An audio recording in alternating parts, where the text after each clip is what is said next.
आपण पाहत आहात सत्य व रोखठोक न्यूज चॅनल महावृत्त न्यूज. आवाज तुमचा, ताकद आमची.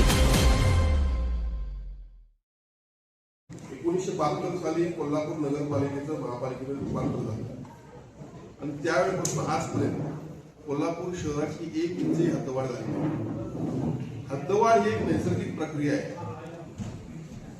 हद्दवाढ झाल्याशिवाय कुठल्याही शहराचा विकास होऊ शकत नाही, हे सिद्ध झालेलं आहे. महाराष्ट्रातील पाहिलं तर पुणे असेल, संभाजीनगर असेल, नाशिक, ठाणे, नागपूर या शहरांची अनेक वेळा हद्दवाढ झाली. त्यामुळं त्या ठिकाणी त्यांचा विकास झाला, विविध अम्युनिटीज त्या ठिकाणी त्याला देता आल्या, इंडस्ट्री उभा राहिल्या, IT सेक्टर उभा राहिले. म्हणून कोल्हापूर शहराची हद्दवाढ व्हावी यासाठी सातत्यानं विविध आंदोलन होत आहेत. काही राजकीय हेतून त्याला विरोध होत होता, पण सन्माननीय मुख्यमंत्री देवेंद्र फडणवीस, उपमुख्यमंत्री नगर विकास मंत्री एकनाथ शिंदे साहेब, कैलास अजितदादा पवार यांनी देखील सातत्यानं कोल्हापूर शहराची हद्दवाढ होणं गरजेचं आहे आणि सर्वांनी एक मताने हद्दवाढ करावी अशा पद्धतीचं आपलं म्हणणं मांडलं होतं. माझा देखील सातत्यानं मुख्यमंत्र्यांच्याकडे आग्रह होता की आपण या ठिकाणी हद्दवाढ घोषित करावी. मुख्यमंत्री उपमुख्यमंत्र्यांचं म्हणणं असं होतं की सर्वांना विश्वासात घेऊन करू.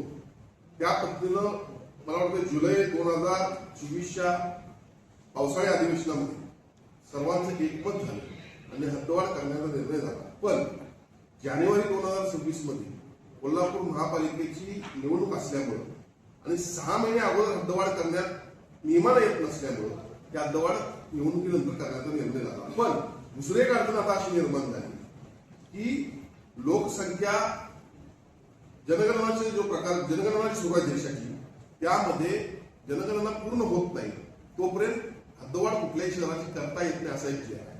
आणि त्यामुळं गेले अनेक दिवस याविषयी संभ्रम व्यवस्था होती, अवस्था होती, जिल्ह्यामध्ये असेल, शहरामध्ये असेल.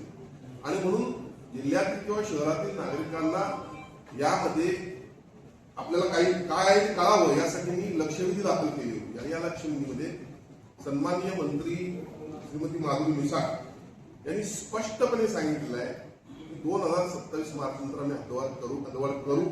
त्यांनी ज्या वेळेला यानंतर होऊ असं म्हणलं त्यावेळी मी उपप्रश्न विचारलो, 2027 नंतर नक्की होणार काय?